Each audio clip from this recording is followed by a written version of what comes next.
Bonsoir tout le monde, j'espère que vous allez bien, j'espère que tout le monde se porte bien chez vous.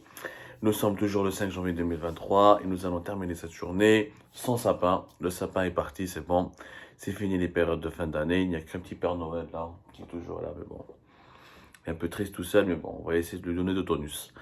Ouais, cette année 2023, en tout cas, dans les semaines à venir, nous allons assister à une joute, à une compétition algéro-marocaine très intense, à une nouvelle guerre d'influence qui opposera l'Algérie et le Maroc, puisque le coup d'envoi pour l'organisation de la CAN 2025 a été officiellement lancé par la Confédération africaine de football.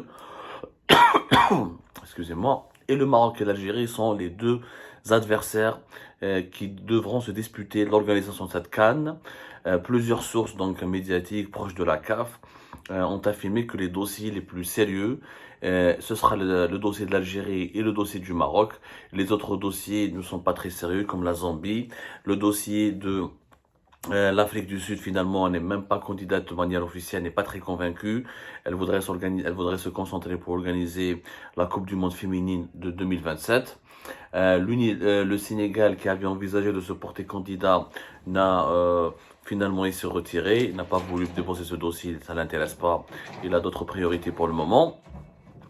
Il y a le Nigeria et le Bénin qui ont été candidats, qui ont déposé un dossier commun, une candidature commune, mais la situation sécuritaire au nord du Nigeria et au nord du Bénin, elle est désavantageuse et elle n'est pas convenable et elle risque pas donc de convaincre la CAF d'organiser la Coupe d'Afrique des Nations 2025 là-bas. Je rappelle cette fois-ci les Coupes d'Afrique depuis pratiquement 2019, l'édition égyptienne de la Coupe d'Afrique c'est à 24 équipes, donc ça nécessite beaucoup plus de moyens. On va parler des conditions et d'éligibilité et les conditions qu'il faut satisfaire pour remporter l'honneur d'organiser cette Coupe d'Afrique des Nations qui est devenue parmi les meilleures compétitions sportives au monde, les plus suivies, les plus médiatisées.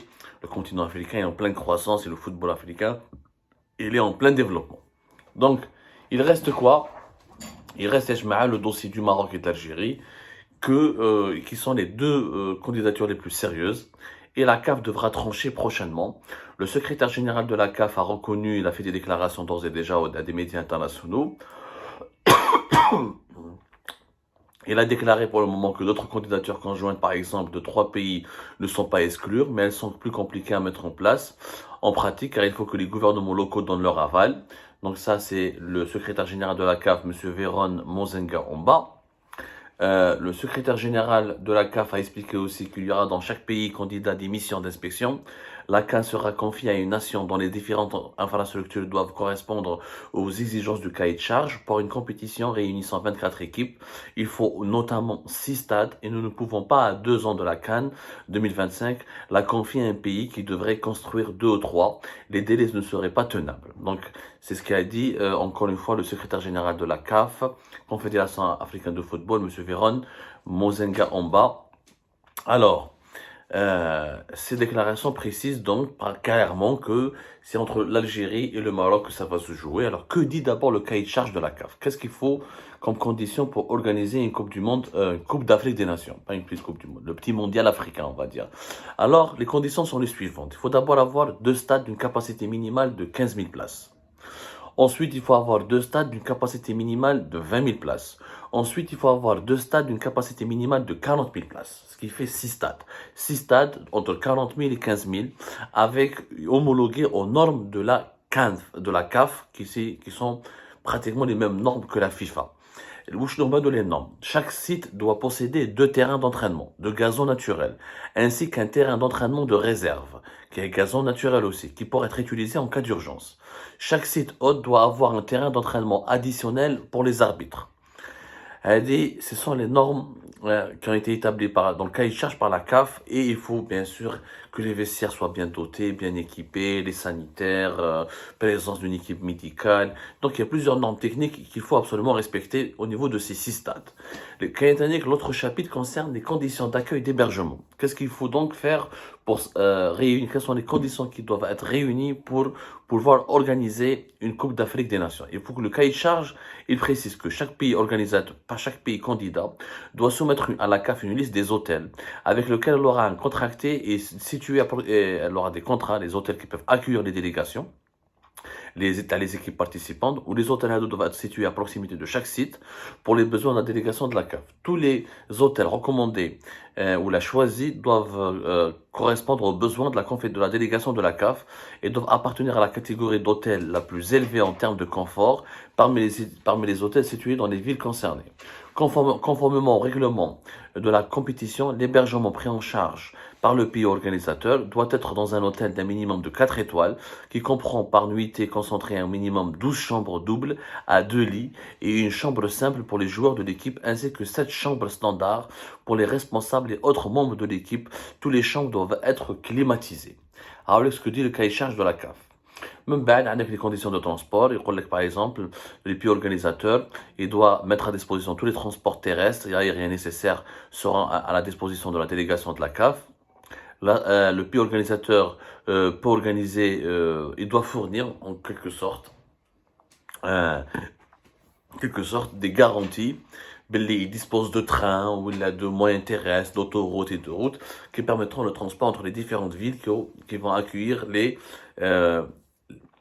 différentes phases de cette Coupe d'Afrique des Nations. Donc voilà ce que dit le cahier de charge qui a été établi depuis 2019 et qui est en cours. Et ce sont ces conditions que l'Algérie doit remplir ou doit respecter pour pouvoir ensuite remporter la possibilité, l'opportunité d'organiser la Coupe d'Afrique des Nations 2025. Le Maroc, l'Algérie, qui maintenant est le mieux outillé pour correspondre à ces conditions. Alors, sur le terrain, déjà le Maroc, il a ses 6 stades. Le Maroc, il a 6 stades qui sont déjà prêts depuis longtemps, qui sont homologués, ou les stades le Maroc Maroufine, alors que l'Algérie n'a que 4 stades. Alors, les 4 stades de l'Algérie qui sont homologués pour le moment, le stade du 5 juillet, sauf qu'il est fermé, il est en rénovation, mais il est homologué, il peut accueillir des matchs internationaux. Le stade de Mustafa Chaker, sauf qu'il a commencé à vieillir et il n'a pas été retenu normalement par le dossier de candidature de la CAN 2025. Le nouveau stade d'Oran, qui est homologué, qui est prêt, et le stade du 8 mai de 1945 de Sétif. Avec les 4 stades que nous avons qui sont homologués. Maintenant, l'Algérie, dans son dossier pour 2025, elle a proposé d'autres stades.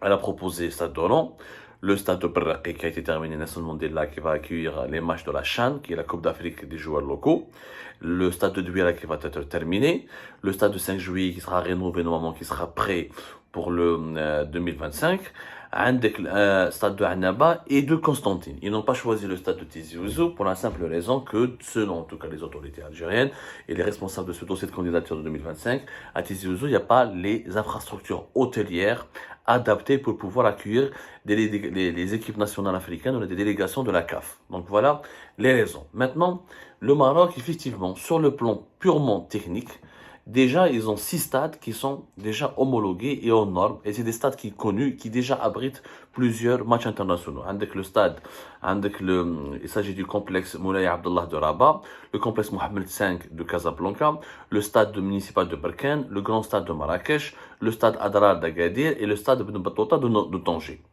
Avec les terrains et bien sûr que le Maroc a d'autres complexes sportifs et le Maroc, qui est un pays touristique beaucoup plus ouvert que l'Algérie, dispose d'infrastructures touristiques nettement plus développées. Rien qu'à Marrakech ou la Agadir, c'est des villes touristiques internationales, c'est des destinations internationales. On trouve des palaces, on trouve des hôtels, on trouve de tout et à tous les pays et de tous les standings. Bien sûr, le Maroc aussi est en train de travailler pour qualifier d'autres stades qui seront homologués, maintenant le stade Abdel El Jadida ou le stade Hassan II de Fès.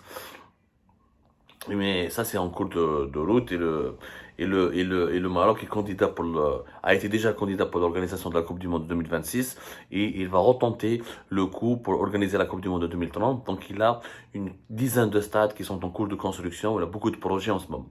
L'Algérie aussi elle a des projets mais qui n'ont pas été malheureusement terminés. Si on prend tout simplement sur le plan purement technique et purement tactique, en ce qui concerne les infrastructures hôtelières, de transport et les stades, il faut dire malheureusement que le Maroc a un avantage pour le moment. Ça ne veut pas dire que l'Algérie ne peut pas rattraper son retard. L'Algérie peut rattraper son retard rapidement d'ici 2025. Elle a les réserves, elle a les financements nécessaires, elle a le potentiel. Mais elle doit absolument faire des efforts énormes pour terminer, pour que les 6 stades soient prêts, notamment de Annaba ou le 5 juillet ou le Constantine, il faut qu'ils soient vraiment prêts opérationnels. Douira doit être terminé. Ensuite, il faut travailler sur l'aspect des hôtels. On manque cruellement d'hôtels. On manque cruellement de complexes touristiques pour accueillir. Encore une fois, il s'agit de 24 équipes.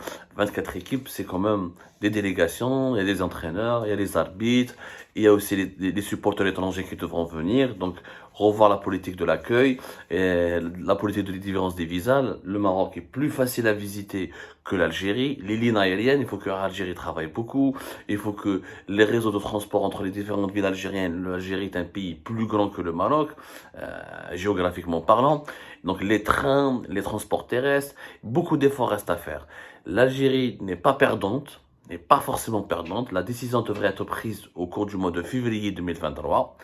D'ici là, l'Algérie doit faire beaucoup d'efforts pour rassurer la CAF, mais aussi il faut remporter une autre bataille, qui est la bataille qui est dans les coulisses. On appelle ça la diplomatie sportive, mais sur ce volet-là, on va lui consacrer une autre émission bientôt. Et on vous expliquera pourquoi l'Algérie a du retard par rapport au Maroc et comment elle doit surtout rattraper son retard pour égaler le Maroc et pour ne pas se laisser dominer dans cette course effrénée pour l'organisation de la Coupe d'Afrique des Nations en 2025. À tout à l'heure, prenez soin de vous et bon appétit si vous êtes en train de dîner.